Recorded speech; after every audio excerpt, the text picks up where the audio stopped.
2010年のノーベル経済学賞受賞者は、年収が1100万円を超えると、お金でそれ以上の幸福は買えないと発表しました。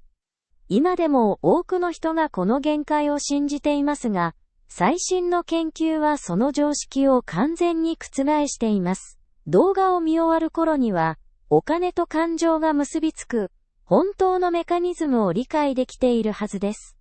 私たちは子供の頃から、幸せはお金で買えないと言われて育ちます。卒業式のスピーチや映画、ドラマでも、愛や友情といった本当の価値は、お金では測れないと教えられますよね。実際、これまでの数十年間、科学者たちも、この信念を裏付ける証拠を見つけてきました。象徴的なのが、2010年に行動経済学の第一人者ダニエル・カーネマンとアンガス・ディートンが3万人以上を対象に行った研究です。彼らは人生を2つの側面から測定しました。一つは昇進や広い家への引っ越しといった客観的な評価。そしてもう一つが日々の喜びやストレスといった情緒的な幸福感です。研究チームは収入が増えるほど人生への満足度は高まっていくものの、心の幸福感は年収1100万円付近で頭打ちになることを発見しました。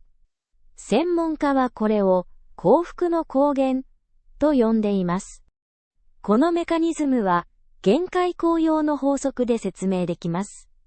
コンビニの焼きたてメロンパンを一口食べた時の感動は大きいですが、3個目、4個目となると、その喜びは一気に薄れてしまいますよね。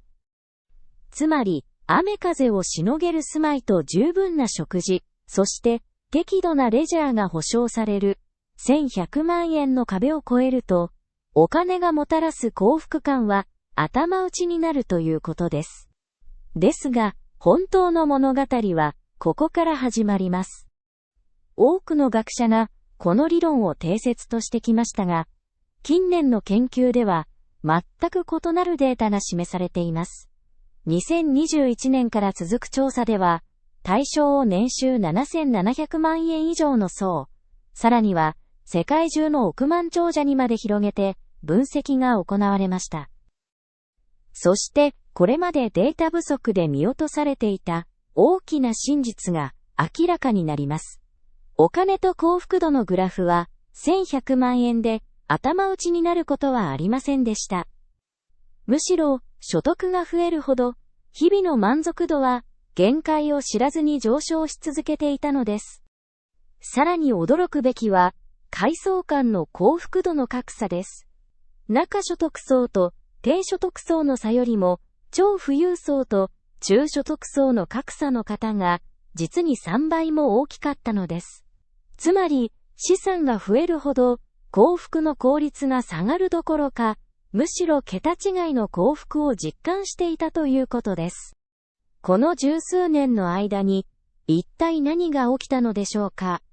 過去の学者たちが間違っていたのではなく、世界の構造そのものが変わってしまったのです。最初の理由は、お金で買える体験が無限に広がったこと。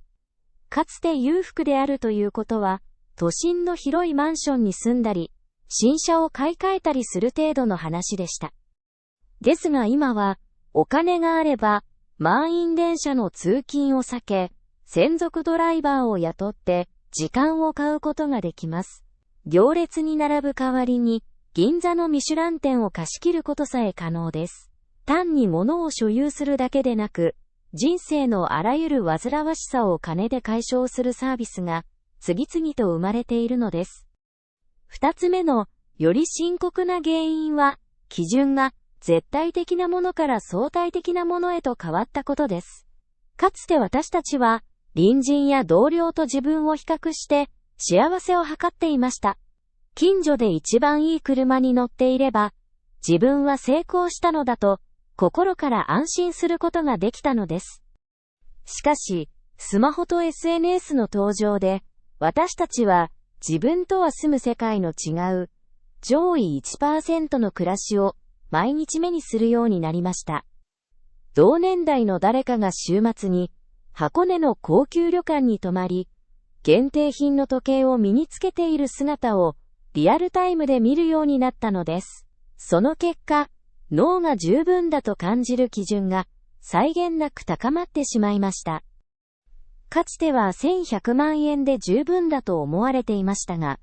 今や7700万円稼いでも、さらに上の世界が鮮明に見えてしまうため、満足の限界は消え去りました。結局、お金で幸せは買えないという言葉は、お金で手に入る新しい幸福の形がどれほど増えたかを知らなかった時代、ゆえの理屈だったのです。お金がより多くの幸せをもたらすことは科学的に証明されました。しかし、専門家でさえ解明できていない謎が一つあります。収入が増える時の喜びは分かっていますが、逆に収入が減った時に脳が受けるダメージについては、まだ十分なデータがないのです。月収20万円の人が10万円に減った時のショックと、月1000万円稼ぐ富裕層の収入が500万円に半減した時の心理的なダメージ。果たしてどちらの方がより致命的なのでしょうか。研究者によれば、人の脳は利益の喜びより損失の痛みを強く感じるように進化しました。